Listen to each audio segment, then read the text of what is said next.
Hello, people. Welcome back to Music and Moonsaults. I'm your host, Chris Bourdine. With me today, I've got my dear old dad, Kevin, with me again. Dad, how's it going? Oh, it's going really well. How about you? Fantastic. So, Good.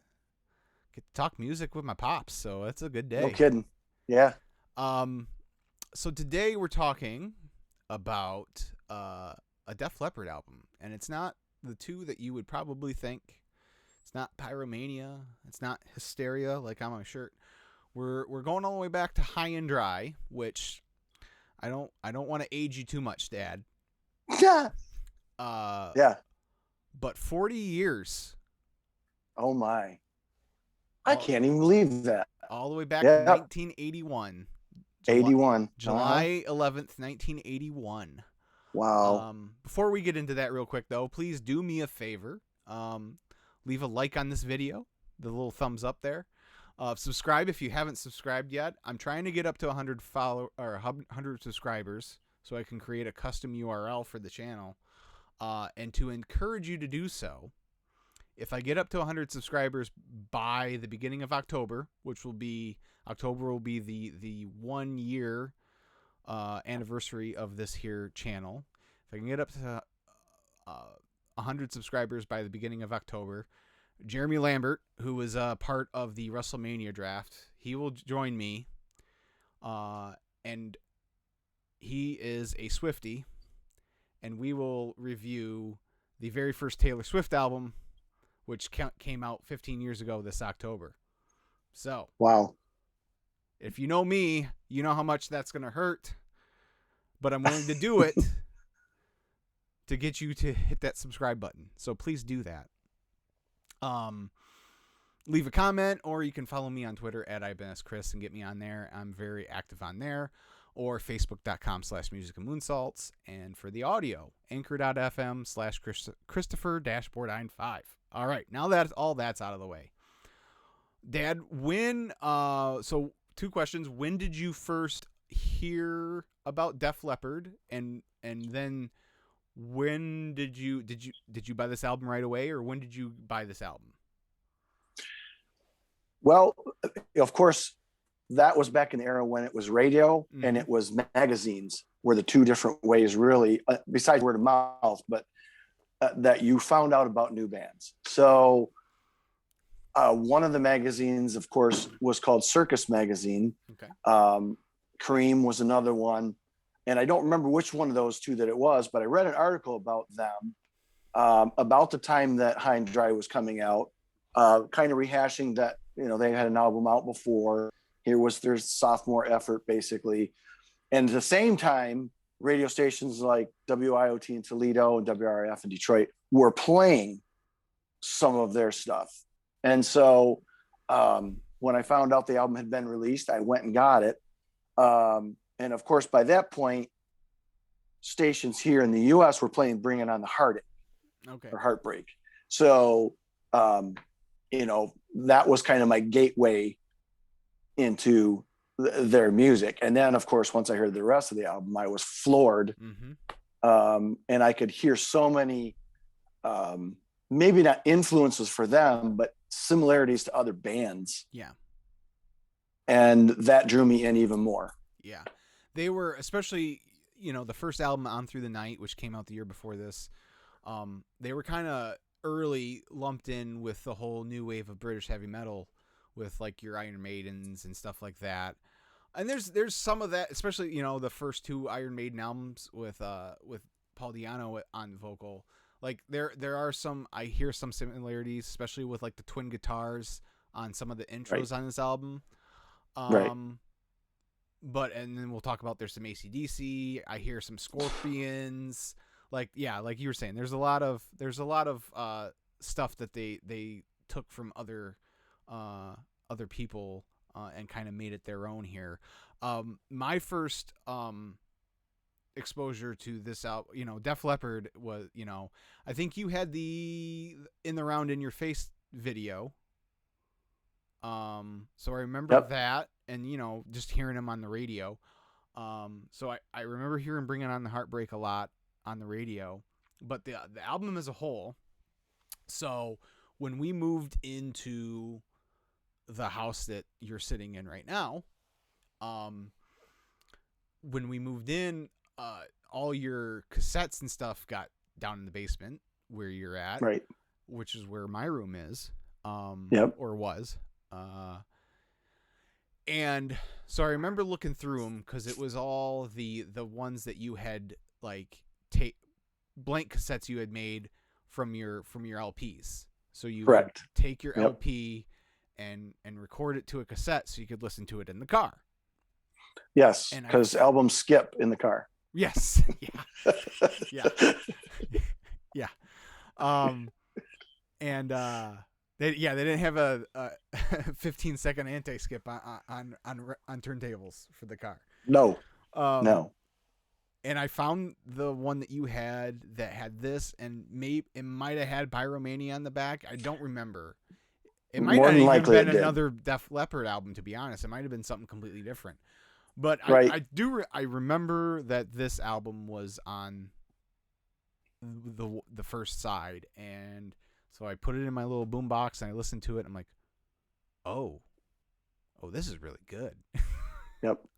And It's always stuck with me. I've always, Pyromania is great. I love Hysteria. Hysteria is probably in my top 10 overall top 10 albums of all time.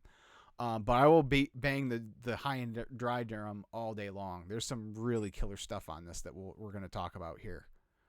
And besides the killer material, I believe Robert Lang produced this album, right? Yes. Yes. And so you can feel his influence, and you can also then see where they were going to go.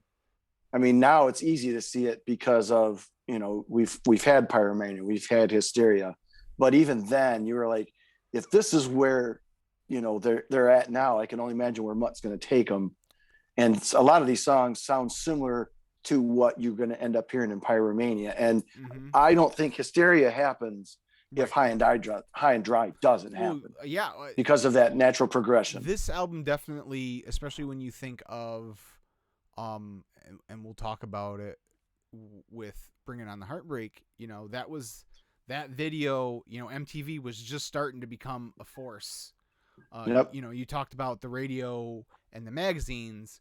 Well, here and within the next couple of years, it's going to be MTV. That's going to be the real driving force in the music industry. And Bringing on the Heartbreak got some heavy rotation, and it opened a crack in the door that Pyromania then came and busted wide open for them, and then Hysteria took it like even further, like into the stratosphere.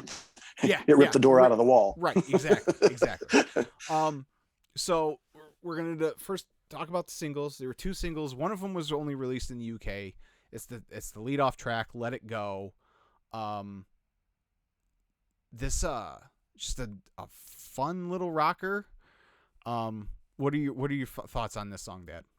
It's my favorite song on the album. I love Bringing on the Heartbreak, but that is my favorite song on the whole album. And I think whoever decided the track list and decided to put that one first on the album was genius, because it says all you need to know about Def Leppard in one song. Yes. And then the second single, the aforementioned Bringing on the Heartbreak, that was released here in the U.S. It's funny, the album comes out in July, but they don't release a single in the U.S. until November. It was a long wait. Yeah, and then that's when, so I'm guessing then, but that's you probably got it after, so maybe not even till early 82, maybe, when you picked this up? It might have been late 81. Okay. Yeah, when that song started hitting the radio waves is probably when I jumped on it. So a couple things about this song, from my perspective. I remember a scene you remember that TV movie they did, the VH1 movie they did on Def Leppard? Yeah. It wasn't very good, but there's a scene. No. There's a scene in that movie where they're recording this song, and the actor who's playing Joe Elliott is singing, the lead into the chorus, you got the best of me. Oh, can't you see? He's singing it one way, and the guy who plays Mutt Lange like keeps like, no, you gotta give it more. I can't even remember the verbiage, but eventually then it comes out how it is, where that Joe Elliott voice, the high rasp, the higher register of the Joe Elliott voice comes out, and it's like, oh, there we go. So that's the one thing I think of when I hear the song. And the other one, so because I found that tape and listened to this album, in 11th grade in English class, we did, towards the end of the year, we had to do some sort of poetry project. And it was like, there had to be 5 poems. Five of them had to be poems, but 5 of them could be songs. So it was 10 total. So of course I'm like, well, I'm definitely doing the 5 songs. That'll be easy. And I don't even remember what it was. It was like, we had to like type out, all the words, and then we kind of had to like give our feelings on what our interpretation of what the lyrics were, or something like that. I don't even remember, but I just remember that this was one of the songs, and I remember handing it to, shout out to Mr. Clausa. I remember handing it in and him kind of flipping through it, and he got to this page, and because it's Bringing On the Heartbreak by Def Leppard, from High and Dry, and he kind of chuckles. He goes, High and Dry, and like kind of like, I remember that album type thing. So those are my two things that I think about all the time when I hear Bringing On the Heartbreak. Yeah. And while we're here, before we move on, because sometimes, depending on the radio station, depending on where you listen to it, they will go ahead and attach the following number, which closes out side 1 on the LP, Switch 625. It's an instrumental track that kind of carries right in from Bringing On the Heartbreak, with the bass just on that G note, bum bum bum bum bum bum bum bum. And most of the time when you hear it on the radio, it just fades out on that. Well, it just kind of carries, and then this other piece of music, this instrumental track, kicks in, and it's awesome. And it's something I've always wanted to either cover or use as an intro for our band. It's somehow, some way, I want us to incorporate this song, and I've wanted to do that for years. Yeah. So, because it's just a jam. Like, it's just a 3-minute jam, and it's awesome. But it builds from that bass.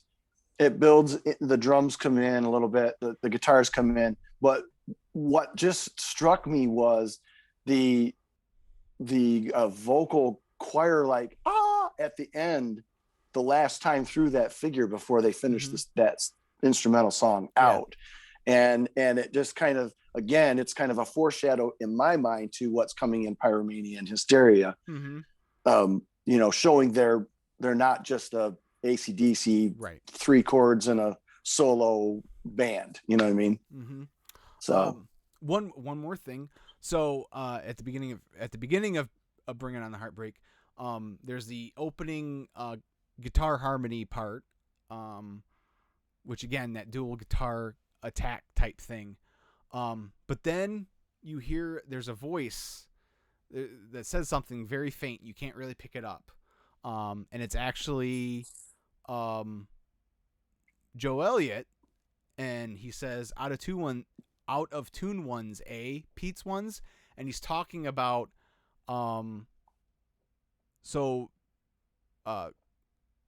Stephen Clark and Pete Willis, who was the guitar player at the time before Phil Collin joined the band. They kind of, the way they are not in the same tuning. The guitars aren't on that part, so that's kind of Joe. Okay. And they left it in, so kind of like we did with Loose Ends. Yeah. So I found that kind of interesting. It is. And then like a few years later, they released like a remix that has a lot of synths on it, and I'm not as keen on that version. No. So are there any before we talk about the rest of the good that's on the album, is there anything that you're listening to that I wouldn't say is bad, because I don't think there's anything outright bad on this album, but something where you're like, if you're not in the right mood, you're like, I'm going to skip that one? The only one, and I went through it a few times looking at it if there was any of them that I would skip, and I can only come up with one. And for whatever reason, On Through the Night was the only one I could come up with. That I came up, if I'm crunched for time and I can't, I don't want to, do the whole album, I'll skip that song. Yes. For whatever reason. And not that it's a bad song. Right. It's just not what I want to hear compared to the rest of them. Yeah, it's just not as strong as a lot of the other stuff on it. And it's weird that they have a song on this album that's the same title as their previous album. Like it's kind of weird to me. And the other one for me that again, it's not bad by any means, but in the interest of being, I don't even know what the right word is, but no, I'm not crazy about. It's good, but it's not. To me, it's not up to snuff with the rest of the stuff on here. Gotcha. I'm intrigued though by the end of the song with the no repeating. Yes. And if I remember right, the album, I think that carries right over to the back in the day when the turntables, when the needle would lift up and come back on its own. I think it carried right into that. Where most albums, there was a section that the music would stop before it would get to that last little area of the LP before that needle would lift off. And I think that carried right in to the very end. The nose continued till the needle lifted, in other words. Gotcha. Okay. So yeah, that's neat. So that's kind of, so, but I get what you're saying. The rest of the song is okay, but I like it slightly better than On Through the Night, but it's apples to oranges, right? I mean, so then I'm just going to quickly name off some of these other songs, and you kind of give me, another hit and run. A few of these songs, in fact, I'll just do them back to back. Another Hit and Run and Mirror Mirror Look Into My Eyes both were on the 2-disc Greatest Hits compilation Rock of Ages that they put out in like the mid 2000s. Okay. And those are both really great songs. Another Hit and Run. Again, it's kind of got that same effect at the end. Hit and run, hit and run, hit and run, hit and run. And actually, my ears hear run and run, run and run, run and run. Yeah. For whatever reason, But yes, it's very similar. Although that fades out where the no-nos don't. Right. But yes, very similar. And Mirror Mirror Look Into My Eyes is just it's kind of a predecessor to me. It's very much Too Late for Love, especially the bass, the way Rick Savage is just on one note the whole time. Or Women is kind of the same kind of feel with a little bit of chorus in his tone. Right. So I love both of those songs. Well, it's interesting that you said that, because I wrote down Mirror Mirror as one of my favorites, and I wrote precursor to Pyromania. Yeah, that song sounds so much like where they were headed. Yes. So yes. Another one that was on that 2-disc, the title track, High and Dry Saturday Night. This is the one where it gives me the strongest AC/DC vibes, especially the chorus. I just wrote that. That's crazy, because I wrote that same thing down. That chorus is straight out of the AC/DC playbook. And Mutt Lange had just come off of producing one of the biggest albums of all time, Back in Black. Right. So it has that feel. That song has that Back in Black. The guitar has that the tone, Young Brothers tone and sound. Just the arrangement of the song, especially during that solo part. That solo part, it sounds like it's Have a Drink on Me almost. It's very similar. But and it was actually that song was part of the Filthy 15 of the Hmm. PRMC because of all the alcohol Oh, right. References in it. and Yeah. stuff Yeah. like that. Yeah. And then the other two songs we haven't talked about are just really strong for me. You Got Me Running and Lady Strange, the first two Yep. songs on side 2, and I love both of those songs. You Got Me Running. I love that it's a lot, especially maybe not so much in this era, but as you go on, especially by the time we get to Hysteria, at least on the studio stuff, like the harmonies are very complex. The vocal Yes. harmonies on You Got Me Running, very basic, very easy to sing along to in that, and it's just a really great song. And then Lady Strange again has that dual guitar intro, and just again, I really like that song too. It's got a real cool feel. Yeah, You Got Me Running was the other of the three that I wrote down that were my three favorites. Yeah. And the chorus guitar parts where one of them is like holding a chord and the other one is chop, chop, chop, chop. The juxtaposition between those two parts just really strikes I was going to say a chord, strikes a nerve in my ears. It just sounds great together. And so that's one of the reasons why I like it. But I almost wrote Lady Strange down because the guitar part in the chorus, once again, I like just the way they did that. It kind of sounds Scorpion-esque to me in that chorus. So, well, good songs. Yes, definitely. And I love the coming out of the guitar solo, where he's making love to you's like taking candy from a baby. From baby, yeah. Yeah. And then it just like the again like the jabbing da-na-na, da-na-na. Da-da-da-da. Yeah. Yep. So yeah, overall this is again, I think it's forgotten by a lot of people. A lot of people go to the big two, but I think you should definitely go out of your way, and if you haven't listened to this album, give it a chance. And if you haven't listened to it in a long time, go back and revisit it, because I think it's really strong stuff. I know they've done the Viva Hysteria, and I think they were supposed to and didn't, or what. I think they were supposed to do like a Viva Pyromania. It'd be cool if they could do a go on a tour or do something where they play this album in its entirety, because there's a lot of stuff on here I'd love to hear them play live. So so anything else, Dad?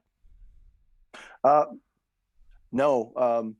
I keep going back to it, and I hadn't listened to the album in a long time, and so I had lost that perspective of this album leads into Pyromania, which leads into Hysteria. You can see the growth now. Obviously, when this album came out, you couldn't tell where they were going, but you some of it kind of led you down that path, and then it was confirmed when you heard Pyromania, and then it was confirmed when you heard Hysteria. It's like, okay, so it's like walking up a stairway. You know, they were on one step, it led them to the next ones. So, great band.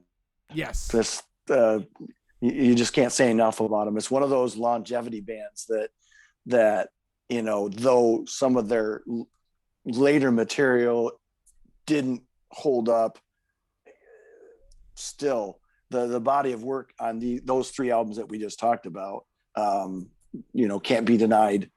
And it all starts here. You know, even though they had the first album, this is where it started. For sure. Yeah. Yep, I agree. All right. Well, thanks again, Dad, for taking some time. Oh, so glad to be a part. No, yeah. I'm gonna try and get this out before we play our next gig. So hopefully it happens. So if you're in the Southeast Michigan, Northwest Ohio area, July 10th at Indian Creek Camp and Conference Center, I think is the official title of the place. That sounds right? Yep, that's exactly what it is. Tecumseh, Michigan. if you're into camping, you can come camp, or you can just come see us play. Either way, but it's our first gig since last February. Yeah, and it's got to be better, right? Got to be. It For can't a be lot worse. of different reasons. For a lot of different reasons, It can't be be worse. It cannot be worse. Right. Right. But if you're, for all the information, go to facebook.com/KevinBourdainBand or kevinbourdainband.bandcamp.com. And check us out on YouTube and Spotify as well. I was talking to Kyle earlier today because we were hanging out, went to a movie. I'd like to get the four of us, us three, you, me, and Kyle and Logan together, and do like a 5-year kind of retrospective on the Loose Ends EP. I would enjoy that. So and Kyle and I were kind of bouncing off a couple of ideas for that as well. So, but That'd be great. All right, guys. Again, please subscribe. Get me to 100 subscribers. And then just leave a like on the video, thumbs up, and comments too. Comments help with the algorithms and all that kind of stuff too. So just kind of click the bell. Yeah, tap the bell for notifications. So it'll every time I post a video, it'll alert you that, hey, Music of Moonsaults has posted a new video. So thank you for the reminder on that one, Dad. I try. All right, guys. Until next time. See ya.